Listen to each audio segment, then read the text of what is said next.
I'm not ready yet, so give me one more minute. Yeah. Talk amongst yourselves. All right, there we go. Yeah, got this. Okay.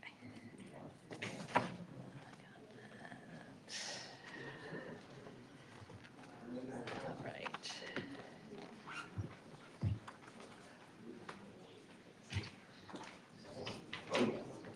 Okay.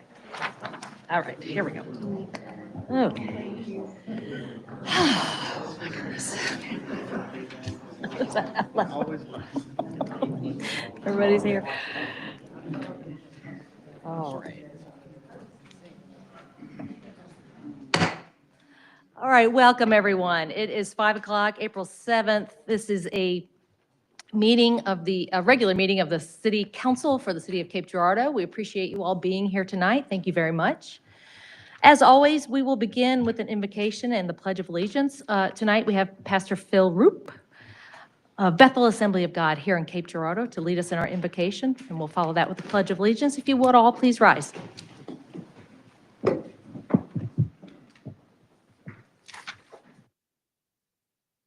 Is that ready? I can't tell. Okay, thank you. Let's just pause for a moment. Heavenly Father, you are a great God.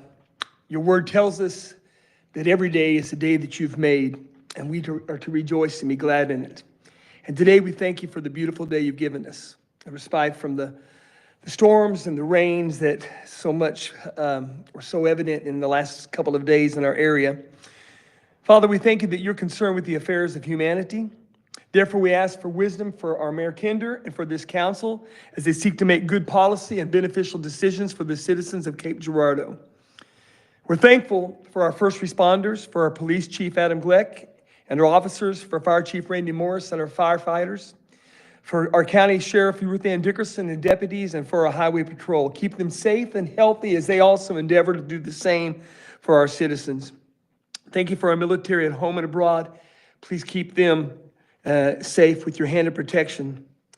And God, we do take a moment, we sorrow for the loss of life that happened in Delta on the recent storm.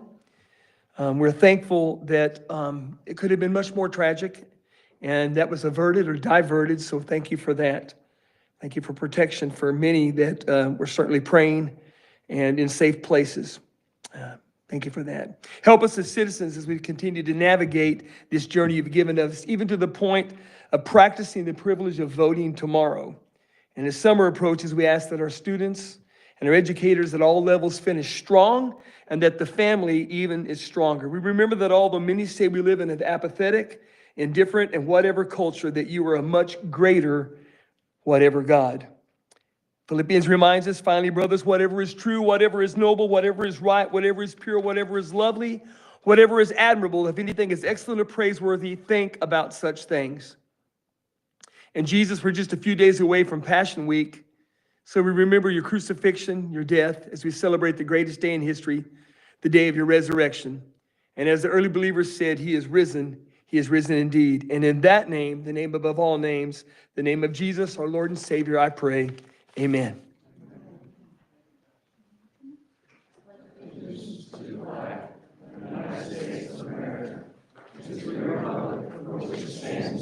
One nation, under God, indivisible, with liberty and justice for all.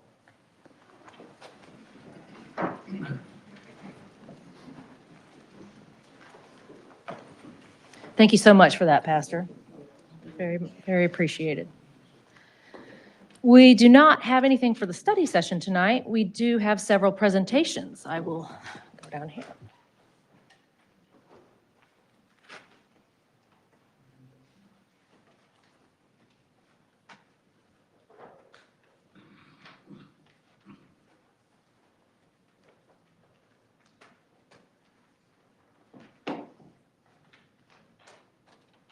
So tonight, we have two presentations to make tonight. I will start first with someone we are saying goodbye to in a bit of a way tonight, Mr. Ryan Essex.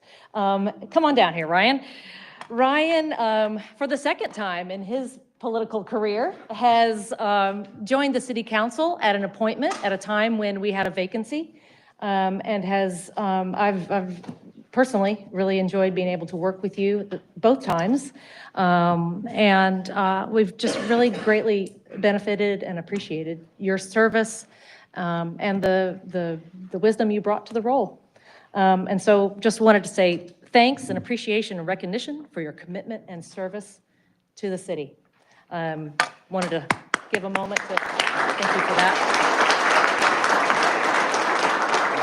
Would you like to say a few words? Sure. Please. Well, I never, after I left my service on council, actually, the first time it was a little bit late. We got, my term was delayed ending by COVID by a few months. And I really didn't think I would be back in this position again. And obviously, the need arose last year, and I was happy to step up. I did need a little coaxing in the beginning, but I was happy to step up and be of service and hopefully provide a little bit of stabilization during that period of tumults. And it's been a pleasure getting to know some of the new council members and some of the new staff since the last time I was here, Dr. Haskin and Mr. Pulley. So thank you, Mayor, for this. I really appreciate it. Thank you.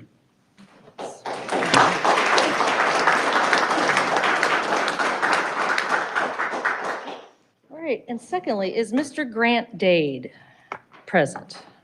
There he is. Come on up, Mr. Dade.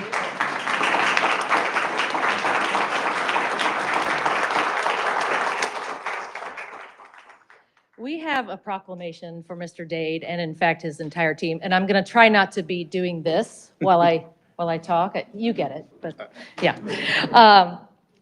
I tell you what, obviously, I think everyone here understands that we've been through a bit of a week. You understand that more than most, and really it was your work and the work of your entire team that I think prompted not just us here in the city, but actually in a first, many people were reaching out to me and to the city to do something to say thank you for the coverage and the dedication to your meteorology craft. I don't know how else to say it. But all the work that you all did really in keeping everybody up to date, yes, but also keeping everybody safe.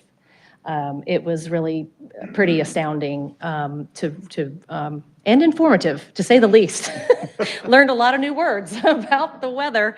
I will say too, on last Wednesday night, just share a little personal story. My husband and I live in a part of town that was kind of in the direct path of as the storm was rolling into Cape, and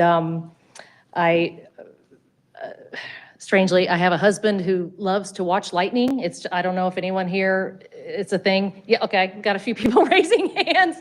And I had to invoke your name and go out to the driveway and scream at my husband and say, Grant Dade is telling us we are supposed to be in the basement right now. And that's when he started listening to me and getting down into the basement. So thank you for that. Thank you for a lot. And I know it certainly takes a whole team, and those of us watching the weather could see that. And we're just very fortunate to have a team with your expertise here in the city of Cape and in the region. Obviously, there was a lot going on, not just in the city, but all over the place. And then several days later. So we wanted to issue a proclamation just as our way of saying thank you to you all, to your whole team. And here it is. It's always a little wordy, so I'm sorry about that. But all right, here it is. And then we'd love to hear from you. So the proclamation reads, whereas each year Missourians face severe weather threats from flash floods, severe thunderstorms, and tornadoes, emergency preparedness depends on the efforts of public servants and dedicated volunteers. And whereas the city of Cape Girardeau experienced severe and life-threatening weather on the evening of Wednesday, April 2nd, and again Friday, April 4th, 2025, as tornadoes and dangerous storms swept through the region, placing many communities at risk.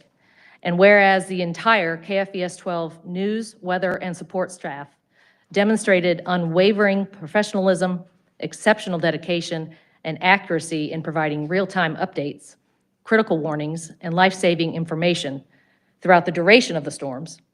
And whereas the KFES 12 News and Weather Team continued their broadcast coverage, even as their own station was directly in the path of the tornado that impacted downtown Cape Girardeau, special recognition is extended to Chief Meteorologist Grant Dade for his outstanding efforts. Grant remained calm and maintained a steady presence on air, prioritizing the safety of viewers and delivering critical updates to ensure the well-being of everyone in the storm's path. And whereas Grant Dade's commitment, expertise, and tireless enthusiasm in delivering accurate, up-to-the-minute coverage, not only to the citizens of Cape Girardeau, but to the entire viewing area, as multiple storms and tornadoes impacted towns and cities across the region, it is truly commendable. And whereas our city experienced a powerful tornado that posed significant danger to residents, homes, and businesses, and the KFES 12 team should be commended for their detailed and life-saving weather coverage that kept residents informed, prepared, and able to take necessary precautions to protect themselves and their families. Their tireless efforts and accurate reporting directly contributed to public safety, minimizing injuries and saving lives, exemplifying journalistic excellence and public safety under extraordinary circumstances.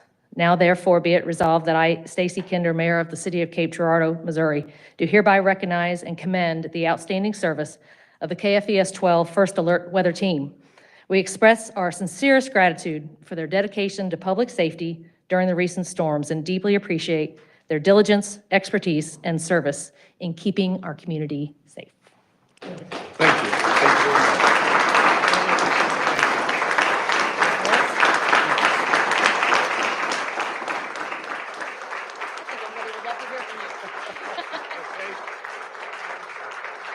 Oh. Well, like this says, it's not, by the way, I'm loud. I don't know if I need a mic, but anyway, like this says, For the it's, TV, this, probably probably so, yeah. This isn't just me. Cassie, you could stand up. Come on, everybody give her a hand. Cassie,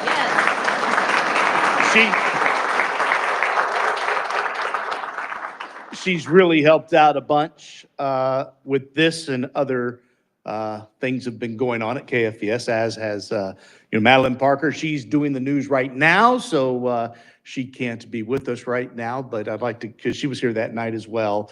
So I like to say we had 6 eyes on the radar instead of just 2. That really helps out. Sometimes it's kind of overwhelming when, and I, really appreciate all this. Everybody here has a job that they do, more than likely, and my job is looking at the radar, and so I just kind of felt like I was just doing my job, but I really appreciate this, and the whole team will appreciate this, and we're going to continue to do what we do, and if it happens again, hopefully it doesn't. I mean, after the 14th, I was like, okay, that was our severe weather event. I mean, that was a major tornado outbreak, and then we get April 2nd. Okay. Then we get April 4th, and Kathy was telling me at the station, she's working there 30 years, and she's never taken shelter from a tornado. We did it twice last week.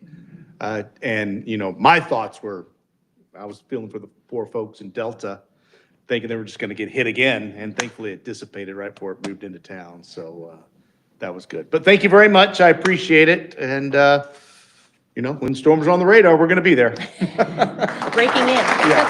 Thanks again.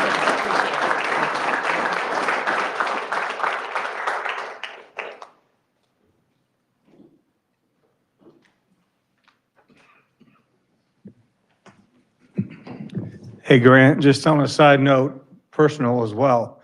I happened to be in Orlando on the 4th, and I was trying to talk my wife off the ledge, who was downstairs. Power had gone out. Generator came on, but we didn't have it for down there. So I was in Orlando with my iPad watching you and explaining to her what was going on. And she said, "Babe, just shut up and let me listen to Grant." I'm guessing a lot of comments like that happened throughout the region. So thank you all again very much. Next, we have communications and reports. I would like to jump in and get a lot of information out to the community first, if that's okay. And I'd first like to start asking for a moment of silence for Whitewater Fire Chief Gary Moore, who died in the line of duty in responding to the tornado that struck Delta last Wednesday. We are all thankful for his service and that of so many others who work on behalf of all of us in the moments of great danger and disaster. So if you would just bow your heads with me for a moment, please.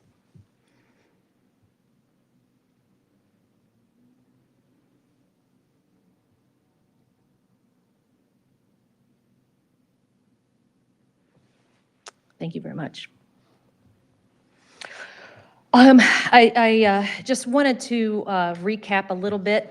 Thankfully, the sun came out this morning, and boy, that's helpful for the overall disposition, I hope. But I know a lot of people are dealing with a lot of things. Certainly here in Cape, all sorts of limbs and trees, some roof damage.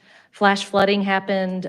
Folks I know are dealing with sewer backups and water in basements, just ranging from inconvenient to downright dangerous and scary. So just kind of to go down the line a little bit. In the downtown area here in Cape, numerous buildings saw damage to roofs and facades. There were blown out windows, blown in windows, and that cleanup and repair work is ongoing. It will be for quite a while. In the South Cape neighborhood, many houses saw significant damage, also to trees that caused damage, with limbs and whole trees coming down throughout the area. A lot of roof damage there. The city's Public Works Division is assisting in the collection of limbs for several weeks. I'll talk more about that in a moment. But I do want to commend the city engineering and inspection personnel who were out immediately after the storm on April 2nd that passed through, inspecting numerous homes and buildings as the reports came in. 2 houses at this point have ended up being condemned because of the damage that they sustained over the week. And so we're appreciative of our staff who were getting that work done on behalf of our citizens. Wanted to let everybody know at the Cape Regional Airport, over 12 inches of rain did fall there over the past few days. In fact, on Saturday, they had to close down operations at the airport due to the main runways being underwater. Want to commend Airport Manager Jojo Stewart and his staff, who spent much of Saturday and even throughout Saturday night get in cleanup efforts so that folks could get home back to Cape on Sunday, hopefully, and just get that overall operation back up and running. I will say in Cape County, of course, just west of Cape Girardeau, several small towns were directly impacted by a tornado on the ground on April 2nd. City officials coordinated with the county emergency management during the storms, and recovery efforts are being focused on right now in the town of Delta, which obviously saw some significant damage to power lines and buildings and homes there. Throughout the city, we've seen flooding issues, flash flooding issues, multiple car accidents that happened as a result of the storms. We have started closing the city's Mississippi River flood wall gates in anticipation of the river flooding that will reach Cape this week. Along with that wall, our city pump stations are manned continuously to ensure that the water collected within the city and downtown area is able to be moved out during flood stage events. Those of you who have lived in Cape for a while know that the city of Cape, along with the U.S. Corps of Engineers, has a lot of that down to a science. I've been in several meetings. I know staff has been in several meetings over the past few days, just talking about the cresting of the river and when that will happen and what those levels will look like. Thankfully, the river flooding doesn't look like it will reach anywhere near, historical records. But the stormwater flooding is really what we've seen to be terribly impactful, here over the past few days. I want to commend some other folks. Our Public Works Department has had a very busy week. It started actually for them several days before the storms even hit last week. Public Works staff has spent several days before Wednesday's tornado activity clearing out stormwater inlets of any debris that might have prevented the projected stormwater to flow freely. Typically, our city's wastewater treatment plant treats around 25 million gallons over a typical few days. Ms. Brunke, am I getting that number correct? Is that? 5 million per day. Between April 2nd and 6th, it had to treat 91 million gallons. Am I getting that number right? Okay. So many, many times, and I'm sure this is of no surprise to anyone who's been here in Cape, a lot of water has had to go through our stormwater system and our wastewater treatment plant. Due to this massive volume on Sunday, we had a 24-inch forced sewer main break near the dry docks down at the river. Due to that high volume of water still in the sewer system from the recent storms, the city can't complete the repairs just yet until some of that water flows through the system. City has managed to mitigate leakage as long as the lift station is remaining operational, and full repairs are scheduled for later this week. And so there have been, Dr. Heskin, I know a few businesses affected, but this is it's being dealt with very, very well. So I want to commend the Public Works and Alliance in all of that work. Not a pleasant situation, for sure. Regarding further cleanup, residents may request by April 14th a free pickup of storm-damaged tree limbs.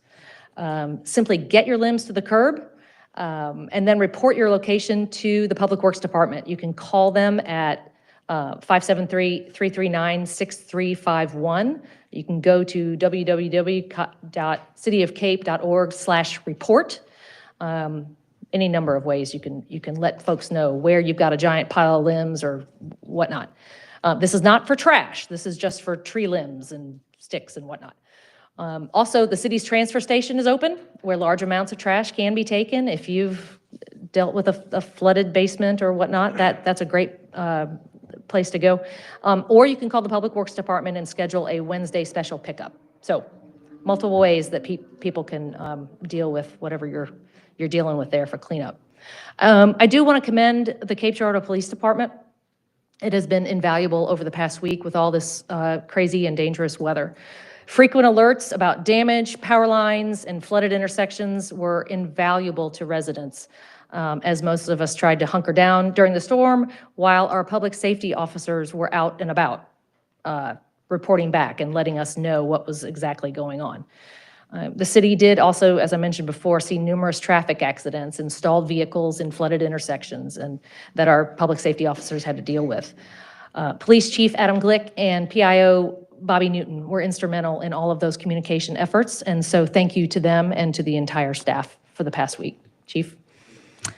The Cape Fire Department had Chief Morris and other members of the emergency management team activated at the County Emergency Operations Center as the storm came in on April 2nd. And I know they all continue to play a role in the county operations that are ongoing, which is very much appreciated, not just by city residents, obviously, but also by the county, as we have seen large-scale problems and damage to the west of Cape Girardeau. Lastly, I just want to commend a lot of just private citizens out and about in Cape. We saw volunteers out on Wednesday night before the rain had even stopped, helping downtown businesses and homes get windows boarded up and limbs picked up. I'd like to commend Liz Haynes with Old Town Cape for organizing a large group of volunteers, and I'd like to commend those volunteers as well to help pick up and sweep up some of downtown areas on Thursday morning. There was lots of debris and bits of glass and all sorts of chunks of wood and whatever, bricks and all sorts of things all scattered about downtown, and they got out and really helped quickly sweep some of that up. And I know those activities will continue.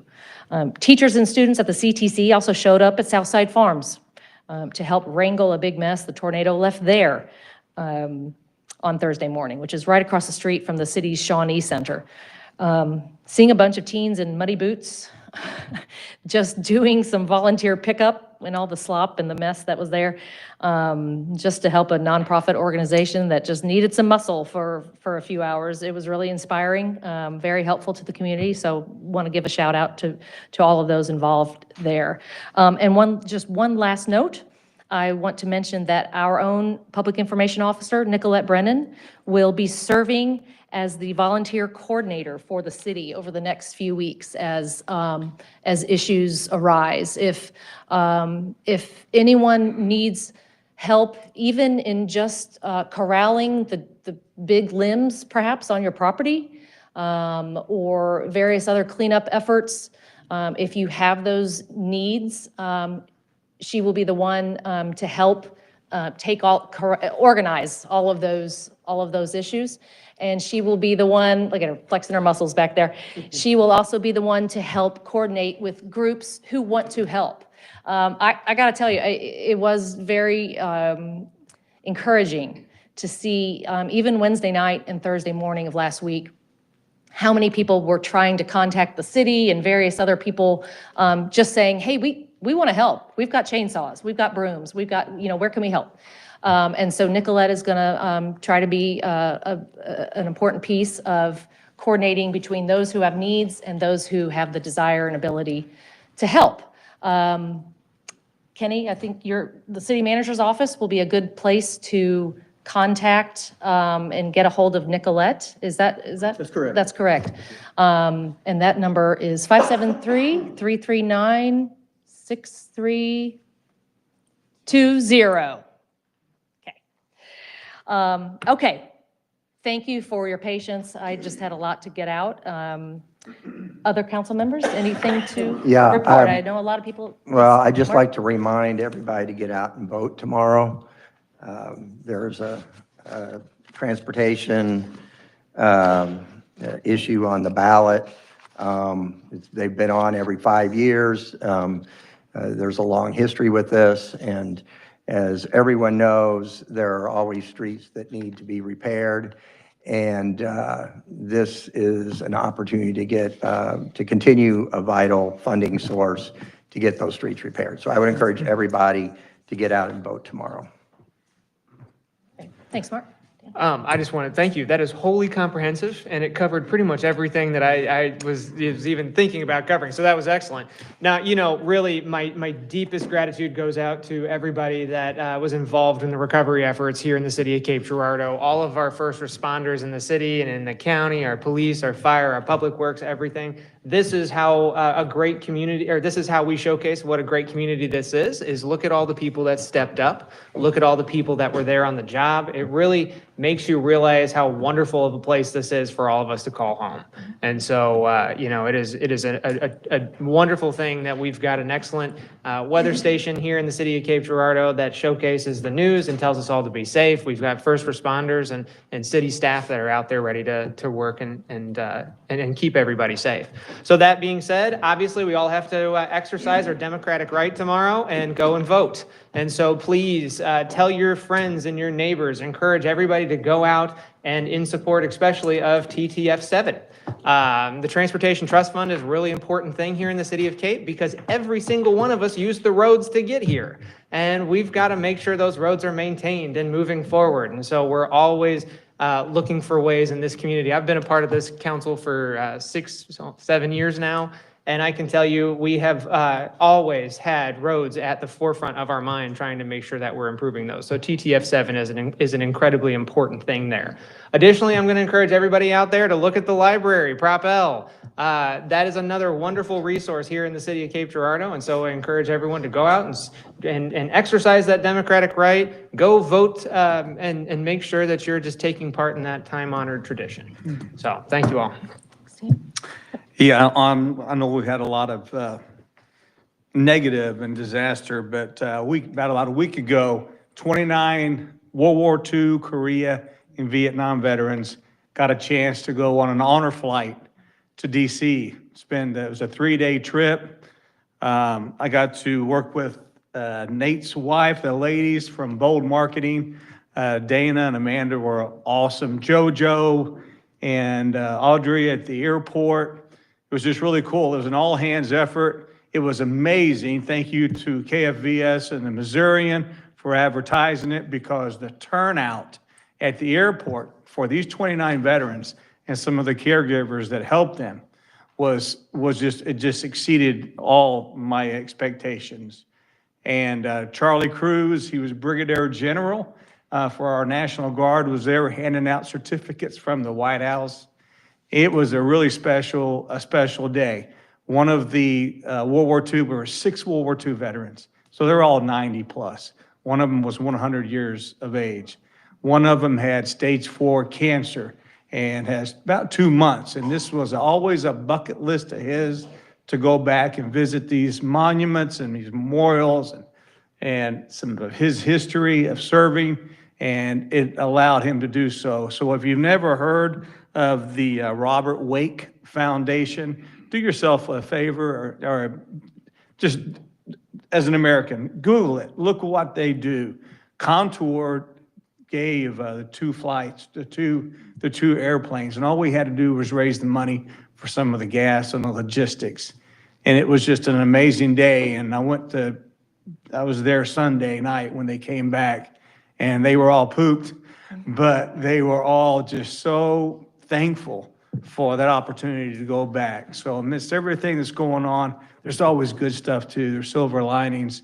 And so thanks for everyone that was involved and putting that on and making it special for these ladies and gentlemen, or veterans. Thank you. Nate? Yeah, I just wanted to, and not to just continue to talk about the same topic, but I just wanted to offer my perspective that I had personally from the events of the weather that we had last week. And I happened to be here on Thursday morning after the Wednesday round came. And I wanted to just give a huge shout out to our staff.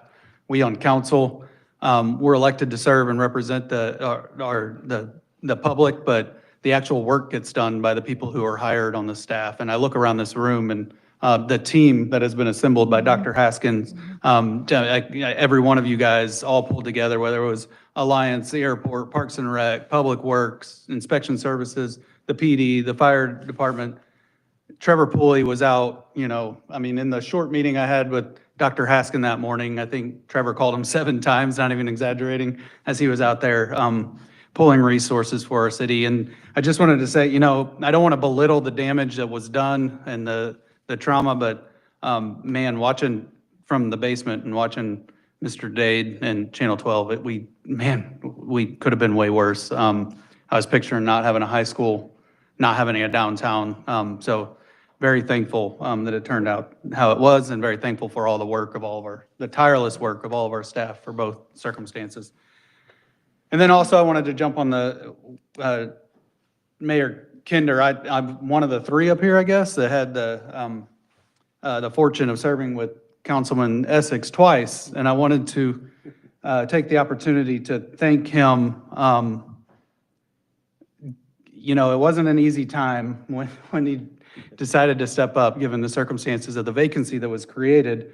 But it's truly a lesson of community service and stepping up when you're needed, because I think all of us up here would say is, we joke it's a thankless job. There's not a lot of perks. In fact, some could argue not any perks really to the position. And he knew that because he had sat in the seat before, but he knew it was a time where there needed to be some stability and a path forward. And I just value his perspective that he brought and in his leadership in a variety of issues. And I know personally firsthand how Ward 5 has benefited from someone with his experience in that role.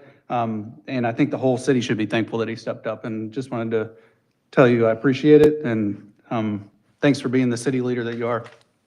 Get out and vote tomorrow. Well, thank you, Nate. I appreciate that. I don't think I could, thank you. Like I said, I was happy to step up and serve. I did want to mention, Mayor, a different aspect of the storms that occurred last week that hasn't really been talked about. And it's not something I realized was an issue until last week, and that's this idea of storm-related or weather-related anxiety that people suffer from. Someone who was at home in my basement, last Wednesday and Friday, I felt the butterflies in my stomach on Friday when Grant mentioned that the tornado had turned and was heading towards North Cape where I live. And it hit me that there's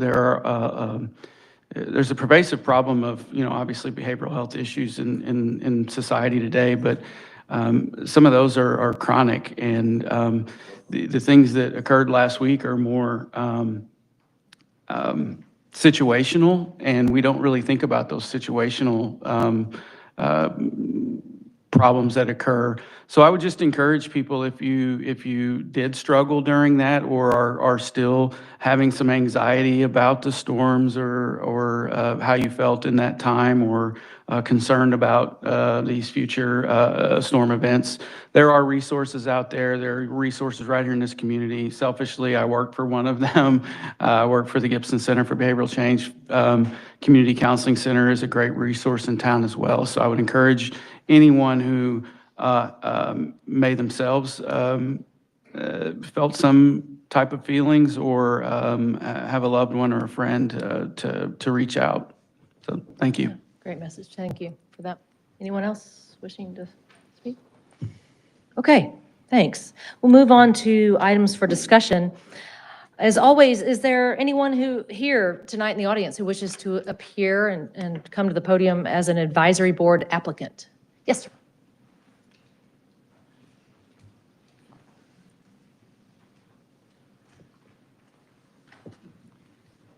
I'm Jeff Long, 1629 Bessie Street, Ward 3, Sunset Neighborhood. The agenda says appearances by advisory board applicants, not speeches. So I'm here merely to say I appreciate the job you have to do to pick people to serve on various boards and commissions. I'd like to serve. Thank you. Thank you for your appearance, letting us know. Thank you, Jeff. Anyone else wishing? Yes, sir. My name's Taylor Raines. I had applied to serve on the Airport Advisory Board. Lived here in this area my whole life. I'm from Scott City. Try not to judge too much there, but I've lived in Cape the last 3 years and really just look for a way to serve and give back to the community and my family, and I really love it here. So, and I got this sinus crap, but Southeast Missouri, so appreciate it. Okay, thank you. And the Cape Girardeau Regional Airport is a regional airport, and there are spots for people who live outside of the city. So, thank you. Yes. Good evening. I'm Denise Lincoln. I am finishing a partial commission with the Historic Preservation Commission, and am ready to throw my hat in for another three-year commission appointment, if you would so deem that. Denise Lincoln, 1612 North Henderson Street, Cape Girardeau. Thank you, Ms. Lincoln. Anyone else wishing to appear? No? Okay. Moving on, then we will hear about the consent agenda review. Dr. Haskell. Thank you, Mayor, Council. We added 7, 8, and 9 for your review tonight. Number 7, we'll start with that one. It's basically a request to execute a performance agreement with EED Development for public sidewalk improvements along the Dalhousie subdivision. Of course, number 8, request to execute a performance agreement with Limac for public sidewalk improvements in the East 3rd subdivision. And finally, number 9, we have a request to execute an agreement with Apex Paving for the 2025 Asphalt Overlay Program, one that we have benefited from for many years, Mayor. That concludes the review. Thank you very much. We will now move into regular session. This is a call to order, and we'll begin with the roll call vote. Mr. Bliss? Here. Mr. Cantrell? Here. Mr. Essex? Here. Mayor Kinder? Here. Mr. Preston? Here. Ms. Randall? Here. Mr. Thomas? Here. All right. Yeah, thank you. Council, we have an agenda before us. Is there a motion to approve the agenda? So moved. Second. Thank you. Any discussion? All in favor then of approving the agenda, please say aye. Aye. Anyone opposed? The agenda carries. We have 5 different public hearings tonight. First, I will open the public hearing for the fiscal year 2025 through 2029 Community Development Block Grant Program Housing and Community Development Needs Assessment. That is open. Is there anyone in the audience wishing to make a statement. Sure. Quick presentation before we Perfect. take any comments from the public. Great. Go to the next slide. So we are taking comments on our Community Development Block Grant Program. This will be our first year of a 5-year program. We're seeking comments from citizens, public agencies, community organizations, and anyone interested in the program in general. We are accepting comments until April 21st. The program year, the comments are going to be taken into from our 5-year program. So to begin October 1 is what we selected as our program start year, and then ending end of September. Back in September, we had received an estimate from HUD that we expect approximately $324,000 just for FY25 fiscal year. You can go to the next slide. So what will the funds be used for? What are they eligible for? The funds can be used to benefit low and moderate income persons within the community. It could be used to prevent or eliminate the occurrence of slum and blight. It can be used to address urgent need in the community, which poses a serious and immediate threat to the health and welfare. It can be used to create suitable living environments and affordable housing options and create economic opportunities for low and moderate income persons. And there you can see a breakdown of the budget. We do have a small percentage that can be allocated for program administration.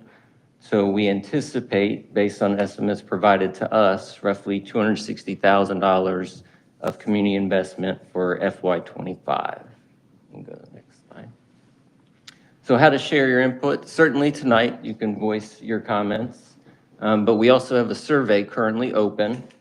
You can see the URL there, but we also have paper copies. We have paper copies at City Hall, the Public Library, Osage Center, and Shawnee Sports Complex. The paper copies do have a QR code, so folks can go straight to the online survey. But if they're more comfortable with the paper versions, they can fill that out and send it to me at City Hall. We have the address there, along with all my contact information. And we also have flyers in the utility bills. So they're going out in all utility billing cycles. They have the QR code there and a description of the program for folks as well. So with that, we'll entertain any comments on our Community Development Block Grant Program. I would just like to mention for the public to do some research on CDBG programs. You know, there's a wealth of information out there and the benefits they've had in other communities. It will be a great thing for the city of Cape to bring this resource here to be able to leverage what we're already doing with organizations like Porch and Habitat for Humanity and others in trying to improve the situation for housing here in Cape. And I would just encourage you to do some research and take a look at the impact these programs have had in other areas and think about what that impact could be here with the team that's been assembled.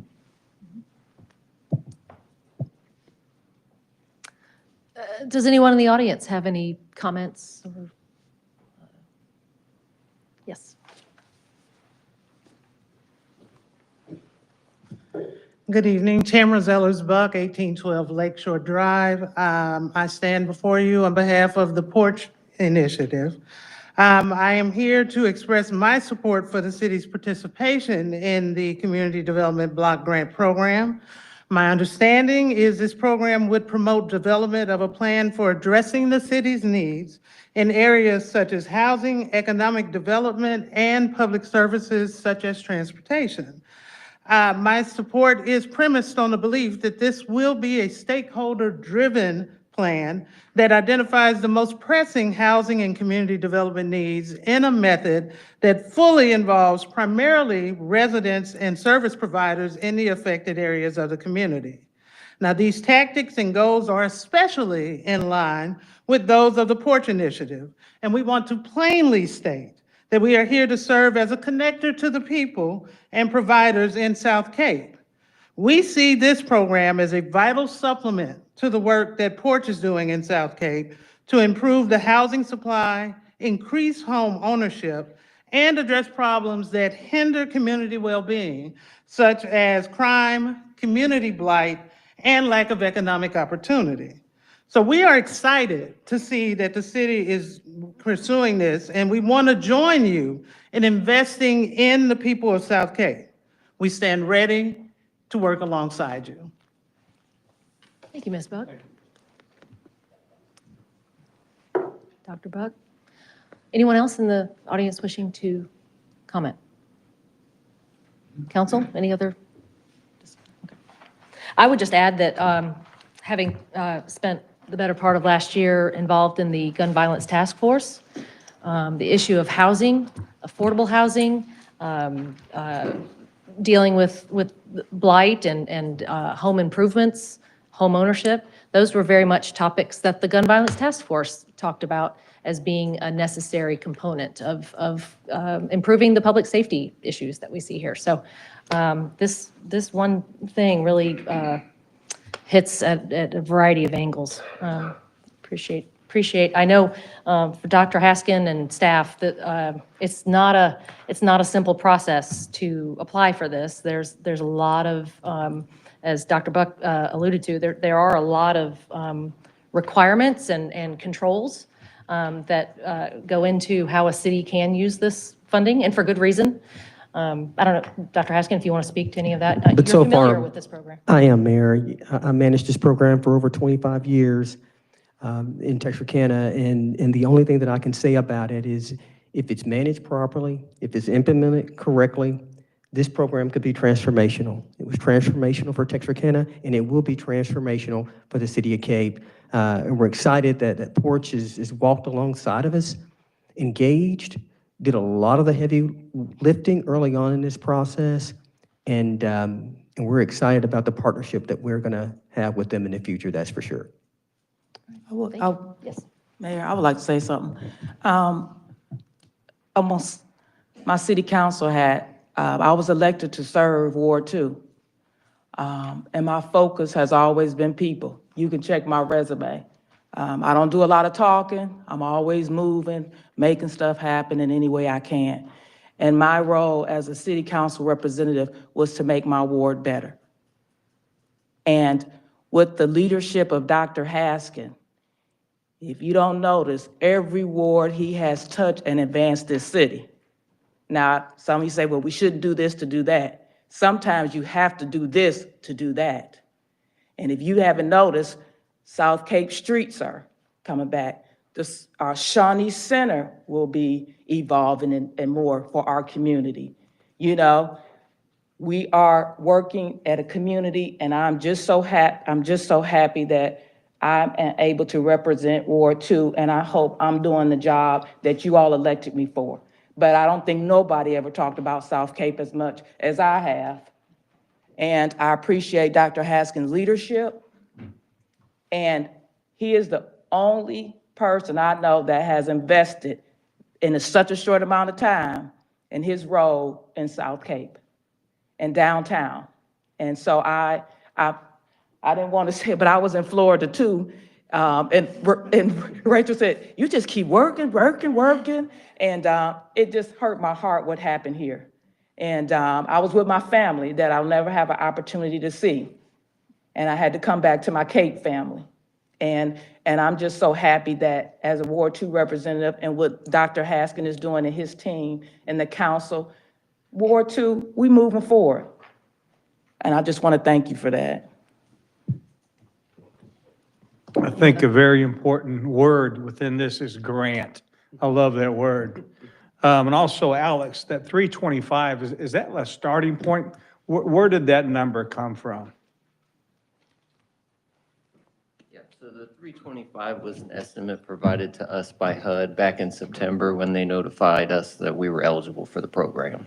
So if we run this efficiently and utilize those funds and provide proof that we did so, is there a limit for, it's a 5-year plan, so is that perpetual for the 5 years, or can it go up? So we do anticipate receiving funds each fiscal year. It does fluctuate each year, but in networking with CDBG communities, they've indicated they typically see the allotment go up as opposed to down, has been their experience. So up slightly, we anticipate probably each fiscal year, but it is volatile, it can go down. Sure. Okay, thank you very much. Any other comments, questions? All right, hearing none, then I will close that public hearing. Next, we have a public hearing to consider the voluntary annexation and zoning of property located at 126 Dogwood Street.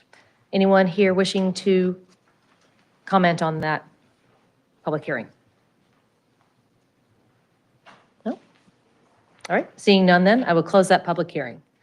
Third, a public hearing to consider a request to rezone property located at 1918 North Kings Highway from C2 Highway Commercial District to NC Neighborhood Commercial District. Anyone? Yes, sir.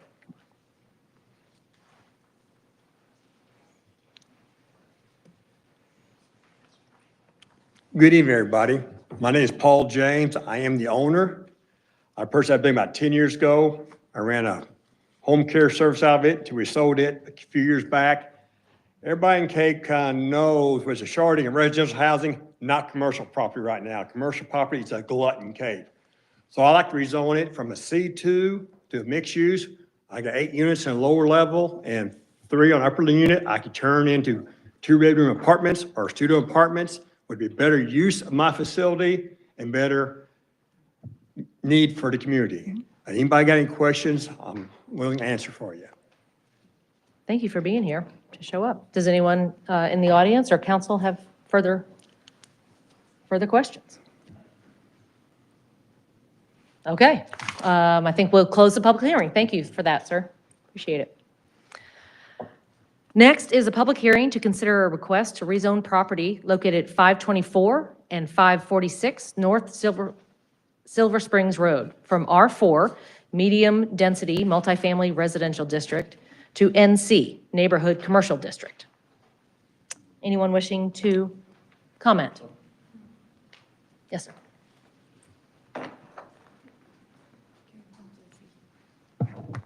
My name is Armando Sanchez. And he's the owner of the property. Okay, thank you. Yeah. Dile que tengo 2 terrenos que pido construir 3 cuartos para local, para negocio. Okay. Están en la Silver Spring aquí en Cape. So on his 2 properties, he wants to create some locals so he can build on, and he just wants it approved. He has been here prior and it had been approved, but I don't know why we're here again. Oh, well, I believe you've been to the Planning and Zoning Committee meeting, Okay, not the City Council meeting. So anytime a property is rezoned, it will go first through the Planning and Zoning Committee. And I believe they have approved this with a vote of, 4-0. It was approved by the Planning and Zoning Committee 4-0 for the rezoning. que sí fue aprobada que sí fue aprobada por ellos. Sí. Entonces, ya está bien todo. But it still must be voted on tonight to be Yes. approved by the city council. ¿O no? Entonces, está bien todo. Que lo tienen que votar todos ellos por si sí o no. ¿O van a votar? So later in the meeting, under new ordinances, we will take this up and actually vote on whether to approve the rezoning. Right now, if there are further questions or comments from anyone in the public, and those can happen later in the as we discuss the amendment as well. While we Yes, have sir. Mr. Sanchez here, do you know what it is that you plan to develop? What do you plan to put in there if this is approved? ¿Qué tú qué quieres hacer ahí? Pues ahora sí yo quiero hacer como, se puede ser que una tienda, algún lugar como para, puede ser un daycare o para que arreglen uñas, no sé, pero He wants cosas to de, make some like daycares, something una like tienda, a store, whatever comes up. algo de vender camisas, no sé, algo que no perjudique la sociedad. Okay. Dile que algo que no perjudique. Something that will help the community out. Yeah, I'm just sure it'd be very important, if approved, to the residents there, because there's quite a few residents around there, and there's quite a bit of commercial already there. What would be going in if it was approved for development. So it would be, I think it would go a long way if we knew exactly what it was going to be and getting the residents there locally, all the opposition that you're facing now to that, if they knew what you were planning to put in there. Que ellos quieren saber exactamente qué quieres hacer allí antes de decirte que sí o no. Principalmente una tienda. So he knows for sure he wants to put a store, build a store. Dile que mi esposa estudió como salón de belleza, que puede ser una cosa de esas. Okay, and then his wife also studied to be a hairstylist, so maybe something along those lines. So, Dile que tengo un hijo que es de computación, trabaja en computación o algo, exactamente algo similar a eso, pero so he doesn't have all the details straight up right now, but he's just planning it. Okay.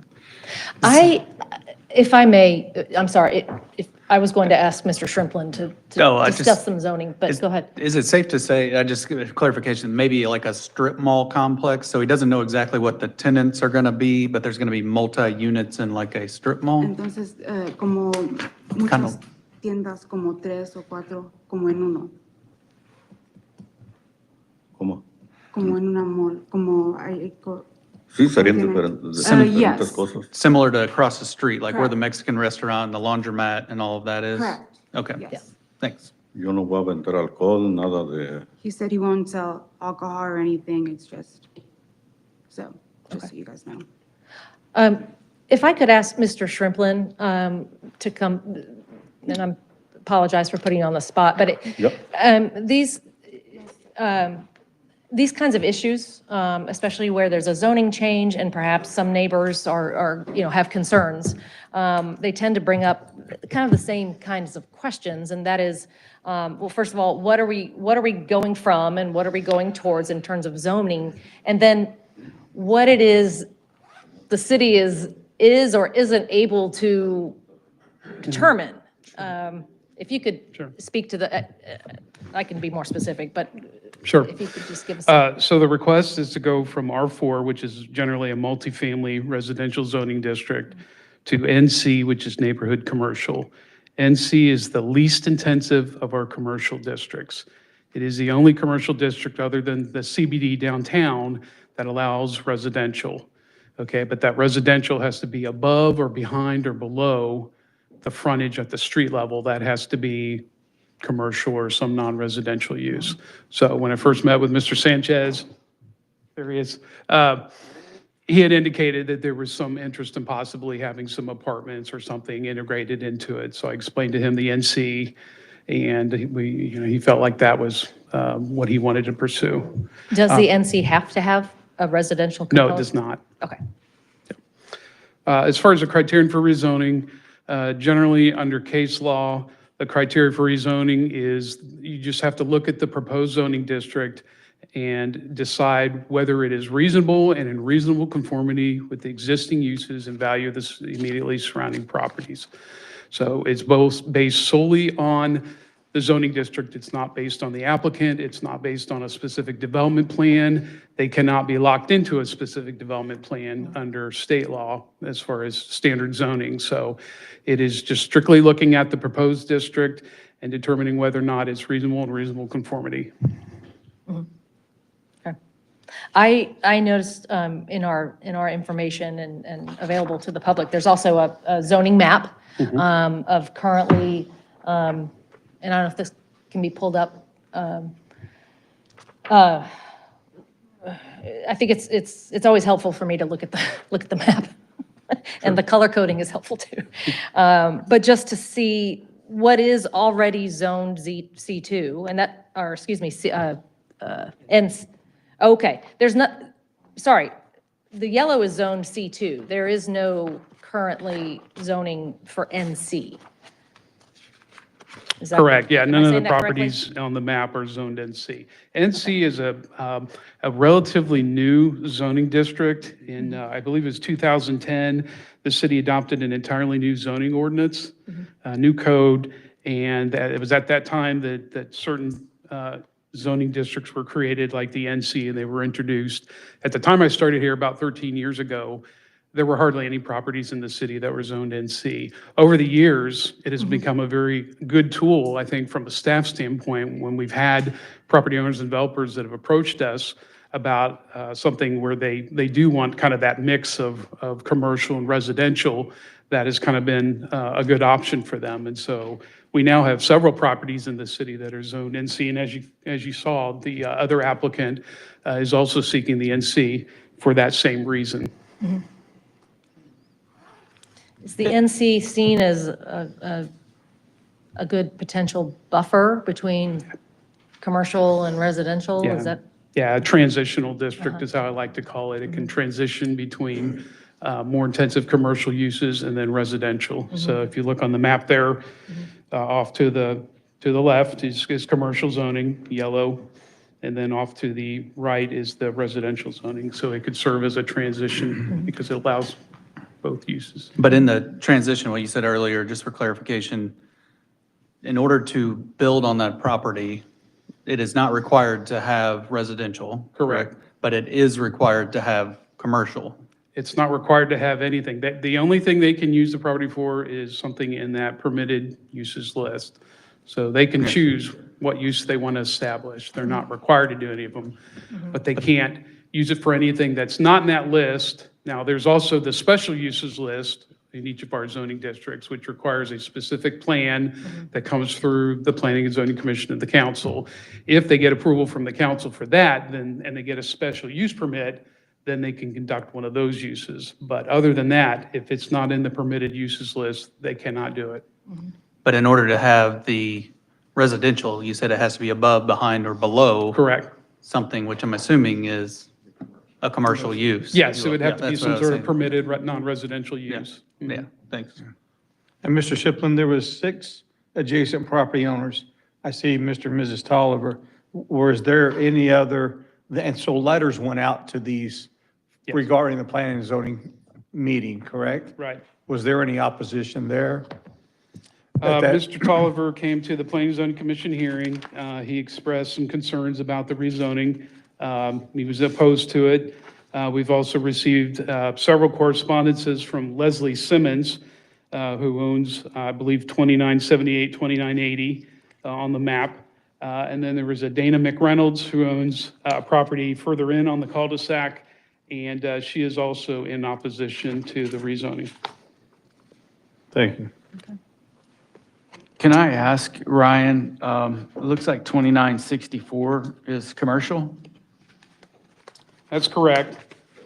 Carol, the planning technician, did some research. She actually did it on the fly during the Planning and Zoning Commission meeting, which is pretty impressive. But what she found out was that whole cul-de-sac had one owner at one time, and they applied to rezone all the lots except for that one to residential. And had I been here at the time, that wouldn't have happened. We would not have supported leaving any of it commercial. We would have made them rezone either the whole thing or nothing.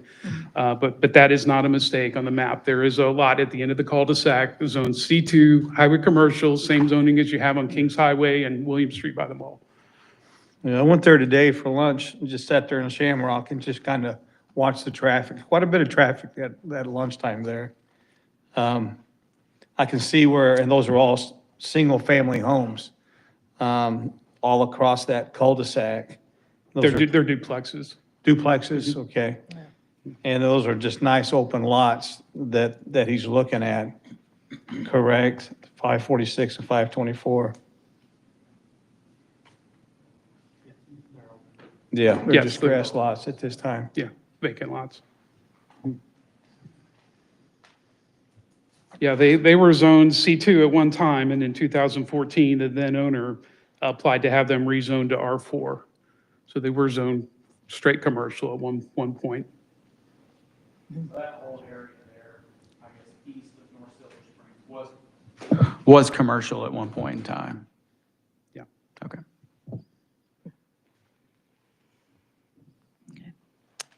Does anyone else in the audience wish to appear? Yes, sir. Yes, Yeah, please. come on up. Yep.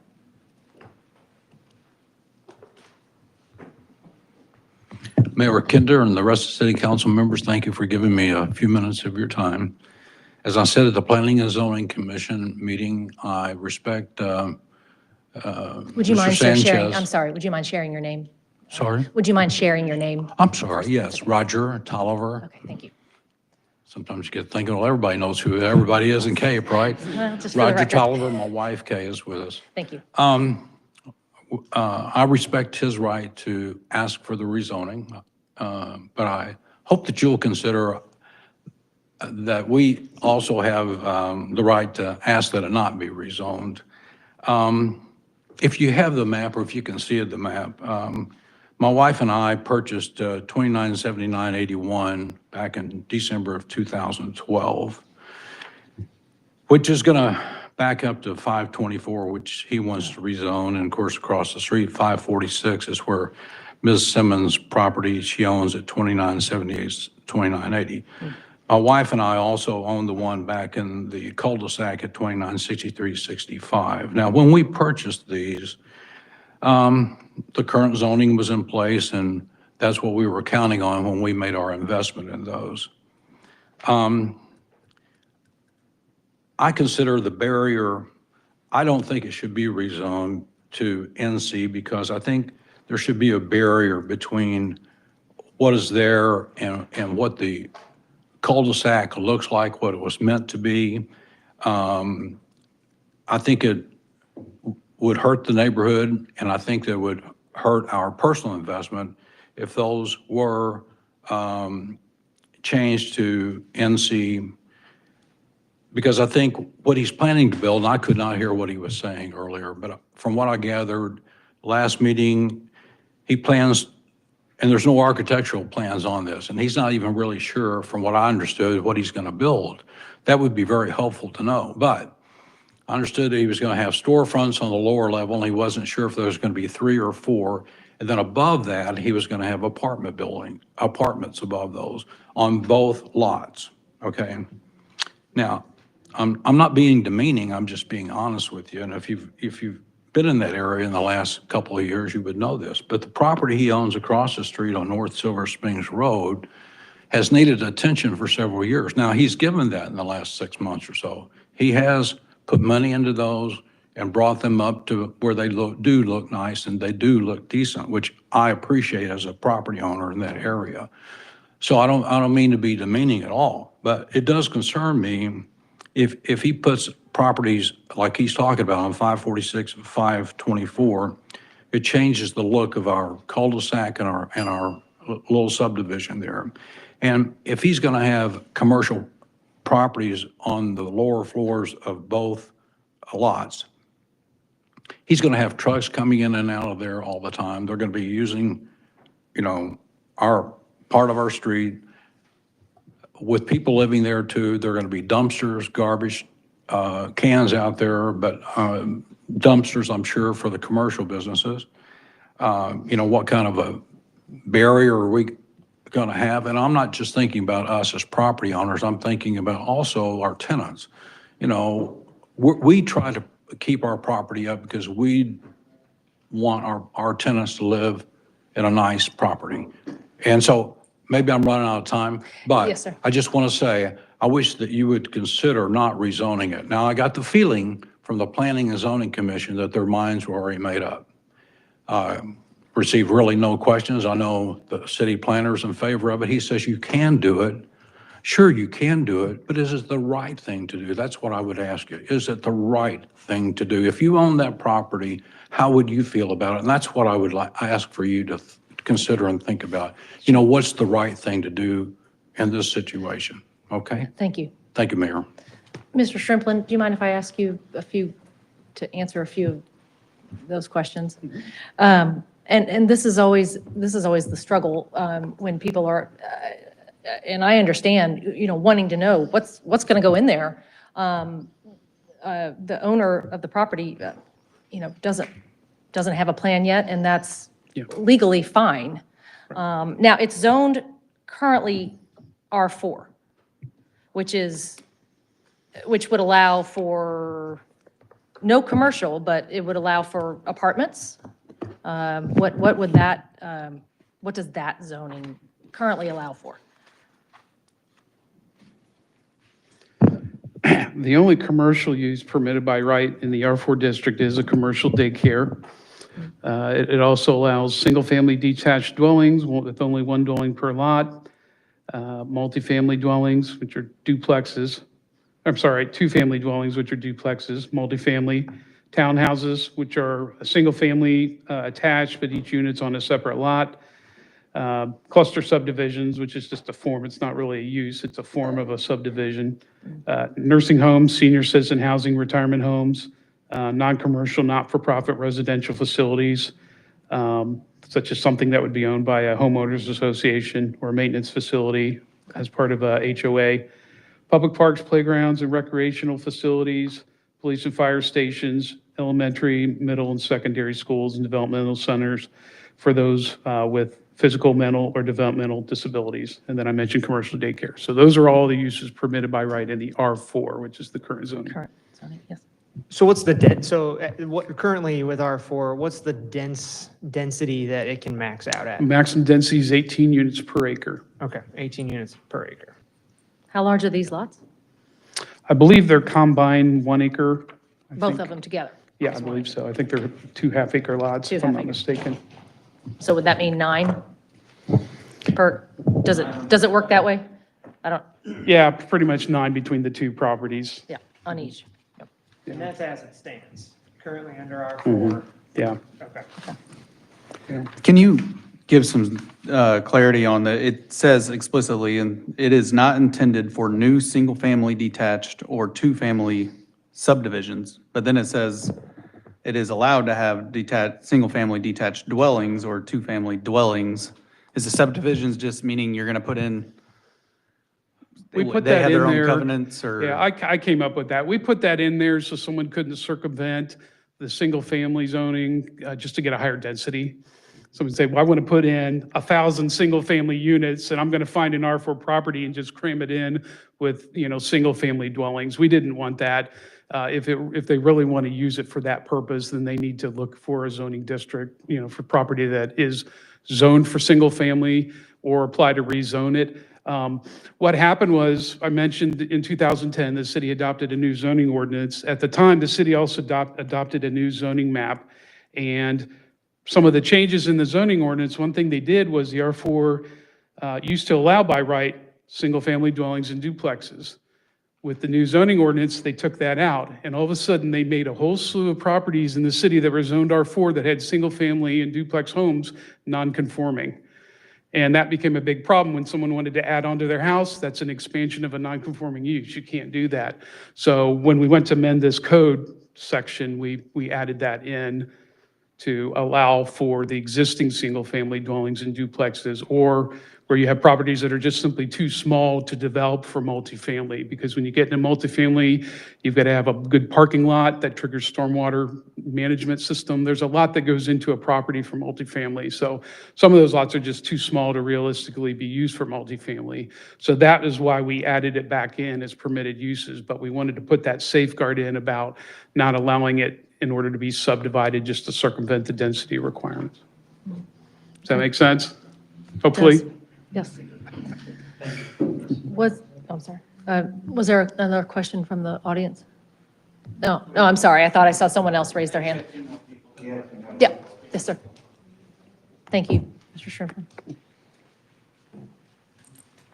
Hello, my name is Rhett Simmons. I am Leslie's son, Leslie Simmons, who was mentioned earlier. I actually rent from Roger, so I'm directly across the street. I think that this rezoning brings a lot of concerns to the community, and I think that some things are getting overlooked. I just personally would like to challenge everyone that has a say in this to drive through the property and see how much those residents take care of that cul-de-sac. It is a sacred place to them. Not only that, but the flooding, where he was talking about how that would be an issue that needed to be addressed with why they rezoned certain things the certain way. They added that senior living at the end of the part, and I had to take my truck, because I had a horse at the vet, I had to take my truck through this much water to help a lady get out of her car in front of that laundromat. These are things that need to be addressed before we look at building X, Y, and Z on these small lots. Second of all, I would like to know as a citizen, what does that look like parking wise? Are there parking requirements? Is the parking gonna overflow to in front of my duplex? Overall, I just want you guys to like look at it as not just exactly what's the zoning people are saying or what the application said. In my knowledge, it's concerning that an application was passed and it was one sentence long. And the only explanation for it was that it was something on the bottom with apartments on top. I didn't get to see that because we would have to request it and it would take 3 days. But I didn't get to see that. But to me, like that's concerning as a citizen. I just would like to know. That would make me more comfortable. And last but not, I'm sorry, I'm nervous. No, that's okay. No need to be nervous. I've just seen the work that my mom's like put into it. She's out there picking up other people's trash cans and rolling them back because she cares about that community. And I think we're concerned with what is this going to bring in? We do hear gunshots at 1 and 2 in the morning in that area. We have videos of people getting run over. What can we do as a community to take care of these problems first before we add a general store, a gas station, all of these things? While they sound great, are we really improving that part of town when it's already struggling, if that makes sense? So those are just things I want everyone to take into consideration when they're voting. And would you want like your family member to be put in that situation when we're from Scott City? It was my mom's dream to move to Cape Girardeau. She invested all that she had into this property, right? And now she's looking at losing a huge part of her investment to rezone a property that might not be fit. Thank you. Thank you. Yes. Doubt I could follow that kid. But anyway, I'm Leslie Simmons. And our commercial property that now exists near Shamrock Circle is obliterated with crime. We have a convenience store, we have a 24-hour laundromat now, and we have a Mexican restaurant that is from 11 to 3 a.m. is mayhem. And that's a question for the police department that I would hope that all of you would research before you make a decision. Also the flooding, which Rhett said is cars stall there all the time. And that's the property right in front of 524 North Silver Springs Road.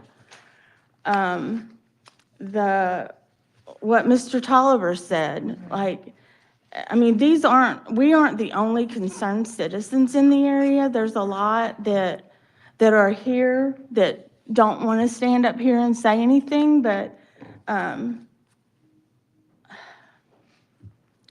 commercial property strip malls belong in Town Plaza, not in Shamrock Court. These properties are at the entrance of Shamrock, Court. That's how you have to get your mail, but it's called Circle on the plat maps. Don't know where that came from, but the property was zoned R4 when Mr. Sanchez Gonzalez bought the property, so it should remain that way. It was zoned R4 when I bought my property in May, and it should remain that way. I really hope that the west side of Cape can get cleaned up. And it's not by putting more commercial property for loiterers and people to run over each other and shoot at each other. That's not what belongs near Shamrock Court. I know I'm on a timer, but I've sent you all a 3-page letter. I've also texted you pictures and proof of all of these things that happen there. And I think it can become a better area. I think Boxwood, Wisteria, all of that can become a better area if the Planning and Zoning Commission, the Planning and Zoning Department could put an effort into doing research before they make these decisions. If you see the decision by the planning department to recommend this, it's basically 2 paragraphs and it's all about the legal. It's all about, yeah, we can do this, and yeah, we don't have to notify the property owners, and we don't even have to have public hearings. We can just do this. And to me, it needs to be what's right, just like Mr. Tolliver said, what's right for our community. Okay. I will say, the zoning issues are very much a legal process. The Planning and Zoning Committee does have to, take into account a lot of legal issues. And I think that what most people don't understand when we're talking about changing, zoning, is that in most cases, a fully planned development plan is not required. Yeah. But that's, I just don't want you to fault our staff. I know this whole thing's legal. What I'm saying is it's not ethical. It's not ethical to add commercial property to that street. If you got the police reports and you lived on that street, you would understand that. Well, okay. And the police department isn't even considered in any of these planning and zoning commission decisions. Thank you for your comments. You're welcome. Yes, sir. I'm Ron Turner with my wife Deanna. We live at 2979 Shamrock. And everything that she said is true and more. There's a lot of violence that goes on, and it's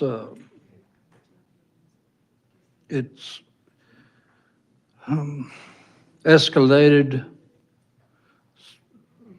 in the time we've been there, which has been approximately 3 years. And if this goes through and you develop this as a commercial property, we will definitely be moving. We sold our home when our children were raised, and this was just a temporary thing, but we really enjoyed the people, the neighborhood, it made it, I think we got too comfortable maybe because we were planning on living there maybe a year, and then we were gonna looking for a piece of property to buy and build a house or buy a house. But if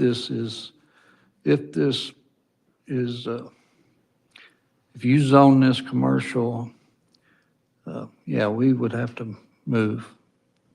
So I just wanted to support, especially Leslie. Thank you. Thank you all very much. Is there anyone else wishing to? Yes, sir.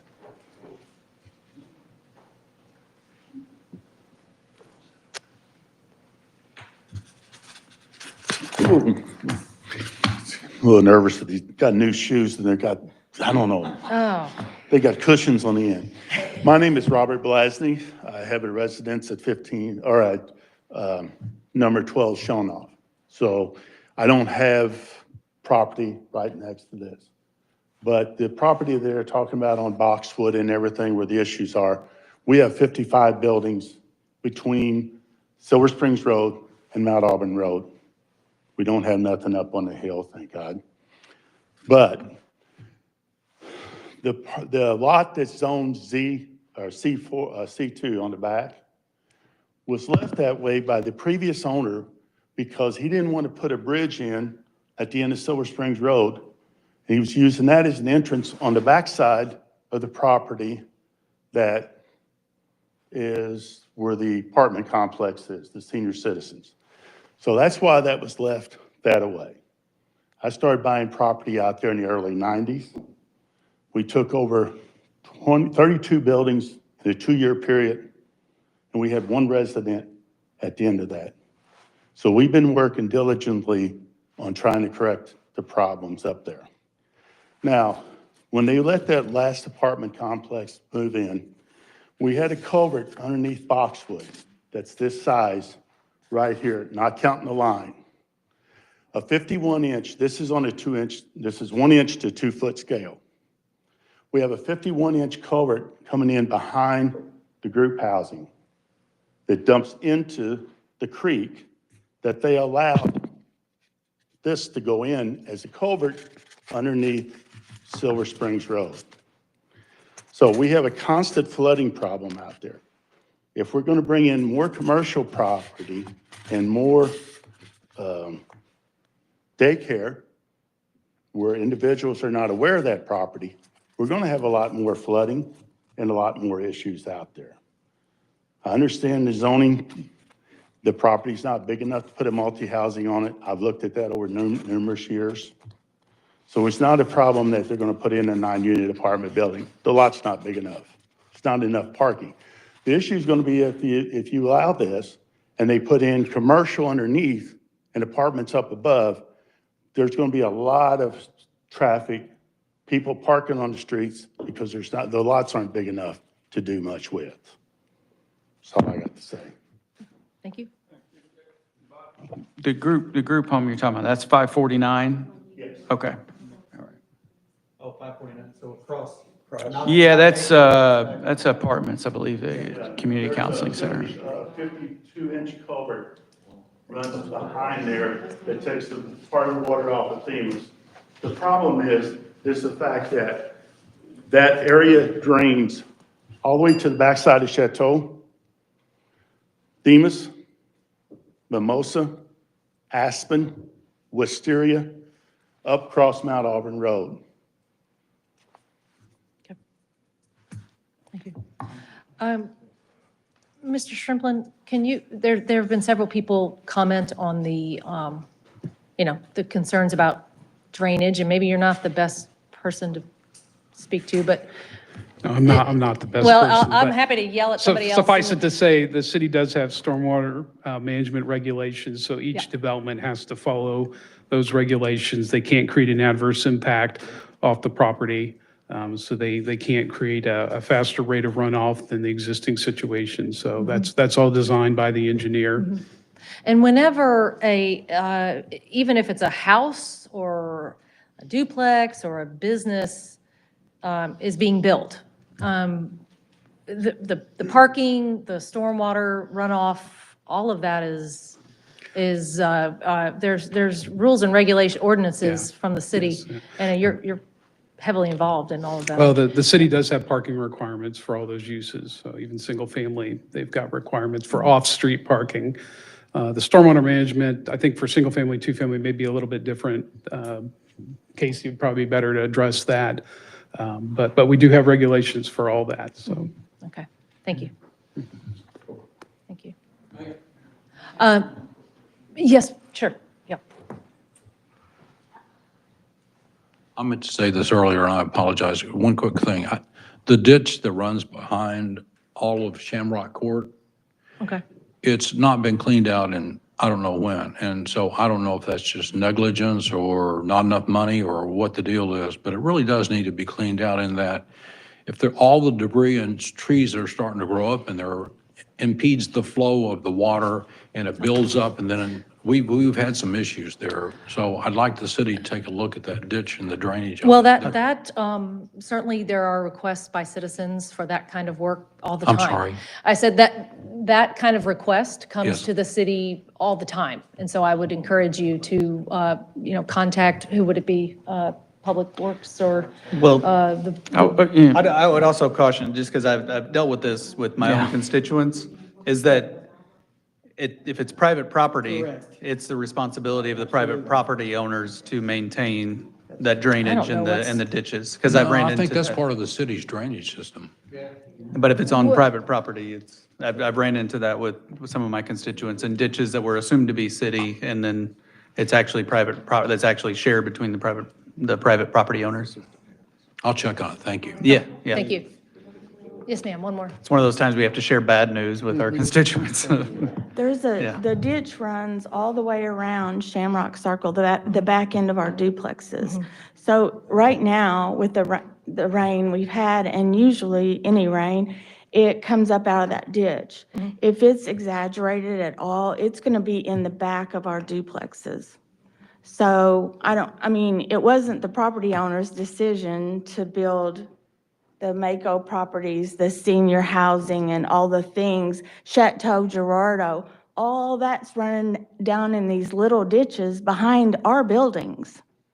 So if any other commercial buildings, any other buildings are put there, there's going to have to be major drainage issues addressed beforehand. Or all of our duplexes, we're like 4 or 5 duplexes, couple of triplexes, going to have water all in the back of them. And that's not, as a property owner, I can't afford that. So. Well, this is an issue, as several council members have spoken, this is an issue that every property owner in the entire city has to deal with. And But- certainly over the past week, I'm not talking about the last week, I'm talking about No, every in rain. general, yeah. Normal rains. Yeah, no. We have problems with normal rains, not 12-inch rains, so you can imagine.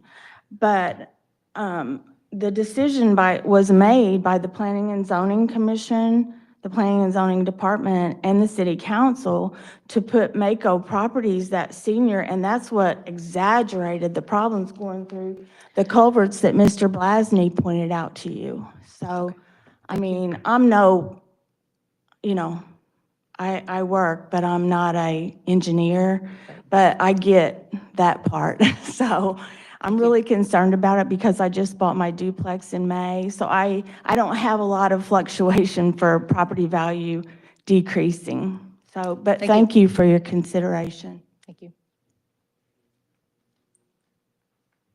Okay. Can I Yes. I just want to mention one thing. I would encourage you to reach out to Public Works about that because, again, I've shared the same experiences that Councilman Thomas and others have when someone's called me about their ditch, and I've gotten a call back from Public Works saying, yes, we're just recently, I was talking to Trevor, we're replacing the culverts in a particular area, but the ditch itself is private property and will need to be cleaned or the culvert won't do much good. So I would just encourage you, I don't know if that's the case here, I would just encourage you to reach out to Public Works and ask. Any other comments in this public hearing? All right, seeing none, I will close this public hearing. And we have one more, a public hearing to consider vacating the city's interest in part of a utility easement at 3556 Pheasant Cove Drive in the city of Cape Girardeau. I will open that. Is there anyone to speak on that issue? Seeing none, then I will close that public hearing. We have a consent agenda before us. Mr. Young, would you please read that? Bill 2531, a resolution authorizing the city manager to execute a performance guarantee agreement with EED Development LLC for public sidewalk improvements for the locks at Dalhousie Phase 5 in the city of Cape Girardeau, Missouri. Bill 2532, a resolution authorizing the city manager to execute a performance guarantee agreement with the Lomac LLC for public sidewalk improvements for Lomac East 3rd subdivision in the city of Cape Girardeau, Missouri. Bill 2533, a resolution authorizing the city manager to execute an agreement with the Apex Paving Company for the 2025 asphalt overlay program in the city of Cape Girardeau, Missouri. Thank you, Mr. Young. Council, is there a motion to approve the consent agenda? So moved. Second. Thank you. Any further discussion? Hearing none, then all in favor of the consent agenda, please say aye. Aye. Anyone opposed? That agenda carries. There were no items removed from the consent agenda tonight. So we do have a number of new ordinances, some of which we have just talked about. As always, we will read the bill, and then members of the audience may have up to 3 minutes to speak to the issue, and then the council will take it up. So first, we have Bill 2534, an ordinance approving the First Amendment to redevelopment agreement between the City of Cape Girardeau and Arsenal Venture LLC. This is the first reading. Mr. Pulley. Thank you, Mayor, Dr. Hask, and council. In January 2016, the City Council approved a redevelopment plan for the downtown tax increment financing district where you made 5 project areas. On January 10th, 2022, the city passed ordinance 5491 approving the redevelopment agreement with Lindsay Radcliffe. The project included the redevelopment of 1 South Main Street for Morningstar Behavioral Associates. That's a 7,000 square foot applied behavior analysis clinic for individuals. The project also included 3 residential lofts above the clinical space. The proposed request tax increment financing assistant reimbursed the development for the portion of the cost to complete the project. The project was completed on 1/18/2024. The developer forgot to submit her certificate of reimbursable project costs within the time prescribed by the first original agreement. The city would like to extend the date to June 30th, 25, so the developer can submit her certificate of reimbursable cost. The amendment did not change any of the original TIF agreements, but only allowing the developer to submit the reimbursable costs. Thank you. Anyone in the audience wishing to comment on this bill? All right, seeing none, then council, is there a motion to approve Bill 2534? So moved. Thank you. Second. Thank you. Second, comments? I have a Council? question. Yep. I'm sorry, go ahead. Someone else? Nope. The way you explain that, they want to submit for their reimbursement. This would be to, as far as the TIF goes, to mitigate the tax burden? Is that right? Yes, once she So obtained. no, we're not paying them, we're not reimbursing them. It's basically mitigating their tax burden. Yes, sir. Okay. What happened was she missed the date. Right. They just failed to miss the date. Just want to make it clear, we're not writing No, anyone a we are, check. the city Okay. is not writing her a check for anything. This just allows her to extend the TIF so she can get her taxable stuff. Thank you for that Yes, thank you. clarification. Any other comments? All right, all in favor then of Bill 2534, please say aye. Aye. Anyone opposed? That motion carries. Thank Bill, you. thank you. Bill 2535, an ordinance amending Chapter 30 of the Code of Ordinances of the City of Cape Girardeau, Missouri by changing the zoning located at 1918 North Kings Highway in the city and county of Cape Girardeau, Missouri, from C2 to NC. This is the first reading. So Mr. moved. Mr. Shrimplin. What? Oh, I thought you wanted to move forward with it. Sorry. Mr. Shrimplin, Mr. sorry. Shrimplin, what, no, you're not getting off the hook. You got to tell us. Nice try. Yeah. Thank you for the help there. Right. As Mr. James mentioned, he would like to use a portion of this property for residential and then keep some of the commercial part as well. And so the NC district suits that need. And again, staff and the commission have done the analysis and determined that it is reasonable. Thank you. Is anyone in the audience wishing to comment on this bill? All right, seeing none, then council, is there a motion to approve Bill 2535? Well, I was going to let someone else do it, but so No, moved. you- Second. Thank you. Any further discussion? All in favor then of Bill 2535, please say aye. Aye. Anyone opposed? That motion carries. Bill 2536, an ordinance amending Chapter 30 of the Code of Ordinances of the City of Cape Girardeau, Missouri by changing the zoning of property located at 524 and 546 North Silver Springs Road in the city and county of Cape Girardeau, Missouri, from R4 to NC. This is the first reading. Mr. Shrimplin. We've already kind of covered the request there. It's multifamily right now, R4. He would like to rezone it to NC to allow some commercial. Anyone in the audience wishing to speak to this? And we've had plenty of discussion earlier, if there's something extra that anybody wants to say? No? Okay. Seeing none, then, is there a motion to approve Bill 2536? So moved. Thank you. Second. Thank you, Mr. Preston. Discussion. If I may, Chief Glick, I'm going to put you on the spot just to share the love a little bit. There have been some concerns voiced about perhaps crime already there. I think sometimes people use the words nuisance crime. In the city, we have a different definition, I think, than most citizens might say. But could you do you want the general area? Do you have an opinion as to whether 2 more commercial properties in this area would contribute? Sorry, I'm definitely putting you on the spot, sir. It just seems to be a big question that people are asking and trying to make part of this conversation. So we are aware of issues regarding crime in that area. I mean, we'd obviously encourage anyone that is experiencing problems to contact the police department and let us know directly. That's one of the reasons why we did incorporate ShotSpotter to cover that particular area, because of some of those concerns. Okay. I will say, again, from a legal perspective, we on the city council in determining these zoning issues aren't really supposed to consider potential issues. I've always been taught in these issues that we have to focus on, is the zoning appropriate for the area? And then, of course, neighboring residents have a lot of other issues they want to bring into that. And it's sometimes hard to see the dividing line.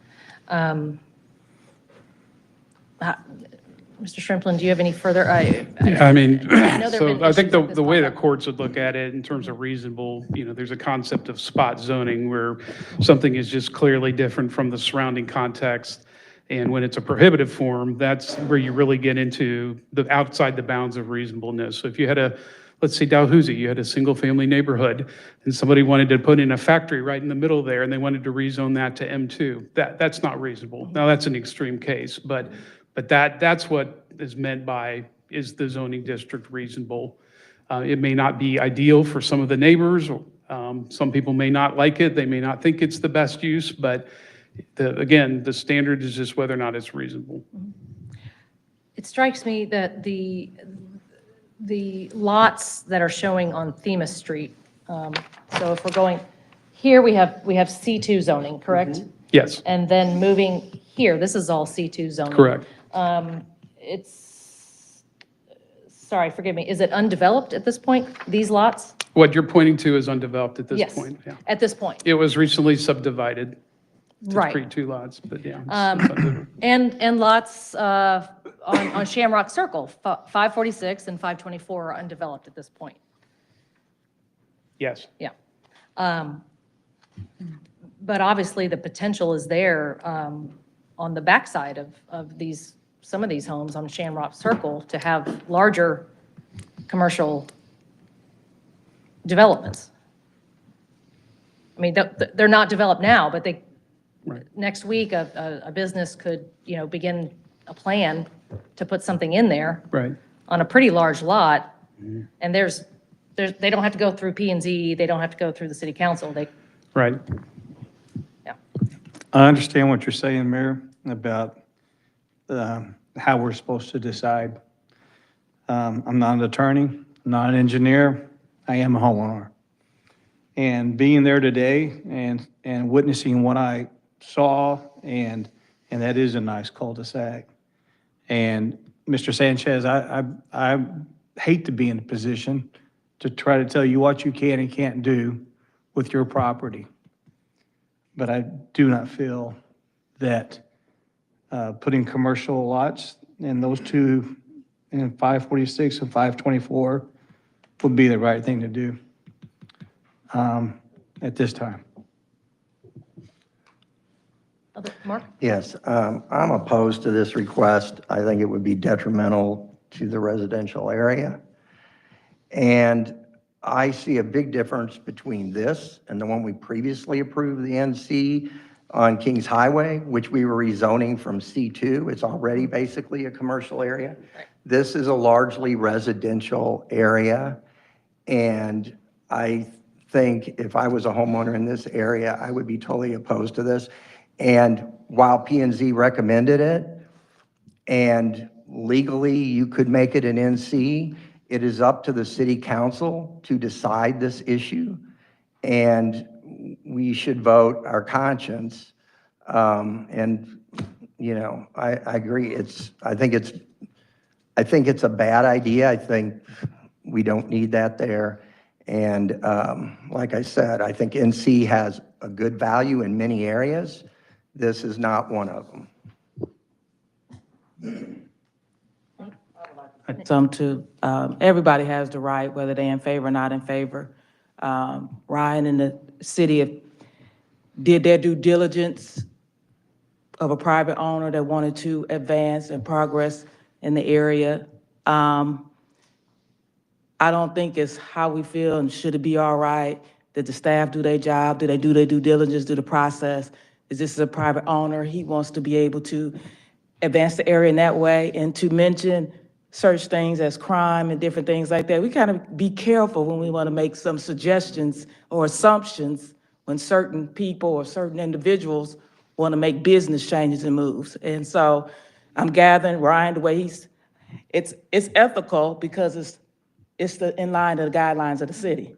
And it's our job to make sure if it's citizens that want an opportunity to grow an area, no matter who they are, and don't assume it's gonna be negative, when a business come there, somebody want to advance, that's not ethical to me.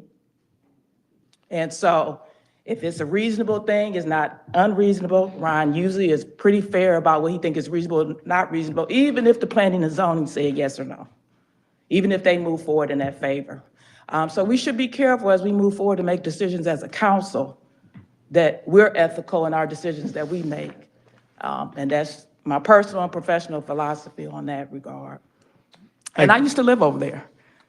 So. Me too. Yeah. Me too. So, I lived over there. yeah, I mean, you know. I rented from Mr. Blasney there, so. You know, and stuff like that. So, and then one thing that you all noted, you noticed, I forgot his name, that he's improving the area. Those places look nice. So he's taking pride in the things that he's investing in. So now if you all came in and said, well, he's not taking care of things are not looking right, okay, you know, it may be something to consider. But he's investing in the community and wants to do more. And so that's where I stand with that. Thank you, Ms. Randall. Yep. I agree, and with the premise, I struggled with asking the police chief about the crime because that's very speculative, because you can make a case that putting a commercial there would actually improve crime rates. Right. Or, you know, or it could decrease crime rates, or it could raise it. Same way with multi-unit housing. It could raise crime rate, it could lower it, depending on what it is. Same thing with an empty lot. It may induce more crime, it may prevent more crime. You know, it's very speculative, and that's not what we're here to do, and I appreciate you bringing up that point. I will say, I just want to acknowledge the fact this is a very oddly laid out, located tract of land. Like, it's just all of these different lots and the uses. It's not my fault. No, and that's in no way an indictment against you. I know that.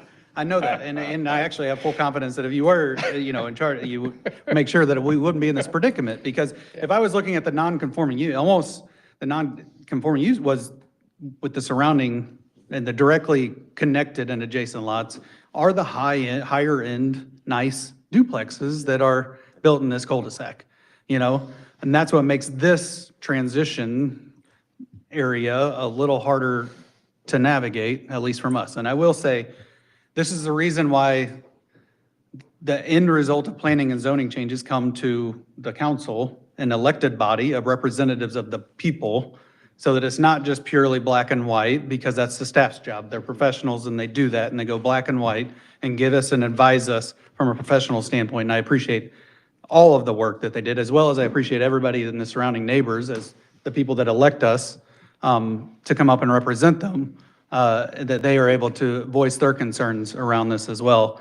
And so I do have, you know, as a business owner, and I do have struggle with, you know, the fact that someone's looking to potentially improve this area, but is seen as a detriment to surrounding areas. I guess I also want to acknowledge the fact that one of the first use that was brought up by the developer was a daycare, and the daycare is actually a permissible use under R4, correct? So he could still develop a daycare under the R4, as well as a number of other special use permits, which may be the best path to move forward and to show, hey, on one lot, here's what we're doing, and then work with the neighbors to say, here's my plans for the next lot, and potentially change those down the road. Because I do struggle with, the nice cul-de-sac and what the opinions are of those people that live on the extension of that street is something that I think we need to take into consideration. So thank you all. Council, any other comments? Okay. So, all in favor then of Bill 2536, please say aye. Aye. If you would, raise 2. Those voting no? No. No. No? All right. Bill 2536 fails then. And it remains, for the time being, it remains R4. Bill 2537, an ordinance authorizing the acquisition of temporary construction easements and permanent easements from property owners for the Cape LaCroix Trail Repair Project in the city of Cape Girardeau. This is the first reading. Mr. Pulley.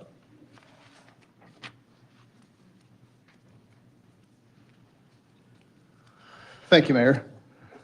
This is an ordinance authorizing the acquisition of temporary construction easements and permanent easements from one property owner for the Cape LaCroix Trail Repair Project in Cape Girardeau. Thank you. Anyone in the audience wishing to comment? All right, seeing none. Council, is there a motion to approve Bill 2537? So moved. Second. All right, any further discussion? I just want to commend Parks and Recs Department on your work on this, and I am so looking forward for all the improvements that are going to come down the road, Amen. or down the trail, I guess. Any further comments? All right, hearing none, is there a motion to approve Bill 2537? Or, excuse me, all in favor of 2537, please say aye. Aye. Anyone opposed? That motion carries. I might have threw you off earlier with my Yeah, you got me all premature confused, motion, so Ryan. sorry about that. Bill 2538, an ordinance authorizing the mayor to execute a special warranty deed to the trustees of the Mogilnicki Family Revocable Trust dated December 27th, 2017, for property adjacent to 3556 Pheasant Cove Drive in the city of Cape Girardeau, Missouri. This is the first reading. Mr. Pulley. Thank you, Mayor. The attached ordinance conveys a non-buildable parcel along Hopper Road to Thomas and Karen Mulhickey. The city owned this parcel of this land for Hopper Road Phase 1 extension. The neighbor bordering the property inquired about purchasing the parcel. An appraisal was obtained for the parcel. The city then sought bids via publication in the Southeast Missourian on January 21st, 2025 for 30 days. Bids were accepted and the city received only one bid over the appraisal value. Upon completion, Tom will donate 2 utility easements for the access to install, maintain utilities. Additionally, the city will vacate an existing easement between the 2 parcels. All right, thank you. Anyone in the audience wishing to comment on this issue? All right, seeing none then, council, is there a motion to approve Bill 2538? So moved. Second. Okay, further discussion? Hearing none, all in favor of Bill 2538, please say aye. Aye. Anyone opposed? That motion carries. We had several appointments to make tonight. First was for the Historic Preservation Commission. There were 3 spots. The council has selected Ryan Lane, Denise Lincoln, and Megan Tyson for those spots. Is there a motion to approve those 3? So moved. Second. Thank you. Any further discussion? I just want to mention something. I mentioned it to a few council members earlier. In my short time back on council, I've seen one young man's name on every ballot. And he came and spoke the night I was appointed, Mr. Brock Freeman. I would like to see at some point the city council figure out a place to put him. It seems like he really wants to serve. I saw him here earlier. I know he's not here now.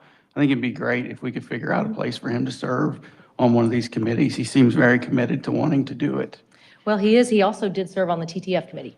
Yeah, I'd love to see, him get an opportunity. So thank you. Any further comments? All right, all in favor then of Ryan Lane, Denise Lincoln, and Megan Tyson, please say aye. Aye. Anyone vote no? Okay, they're in. Congratulations for the Historic Preservation Commission. And then secondly, for the Town Plaza CID Board of Directors, there were 3 appointments that needed to be made there. The council has selected Scott Blank, Jeffrey Campbell, and Lindell Runnels to be reappointed to the CID Board for terms expiring April 12th, 2029. Is there a motion to approve those three? So moved. Any further discussion? All in favor then, please say aye. Aye. Anyone opposed? Those three are reappointed. Congratulations to them. I did not get any notice of anyone registering to comment on other business tonight. So with that, I will entertain a motion to adjourn. So moved. Second. Thank you. Any further discussion? Don't forget to go out and vote. Great. Please. Yes. All in favor of adjournment, please say aye. Aye. Anyone opposed? We are adjourned. Thank you all for your time.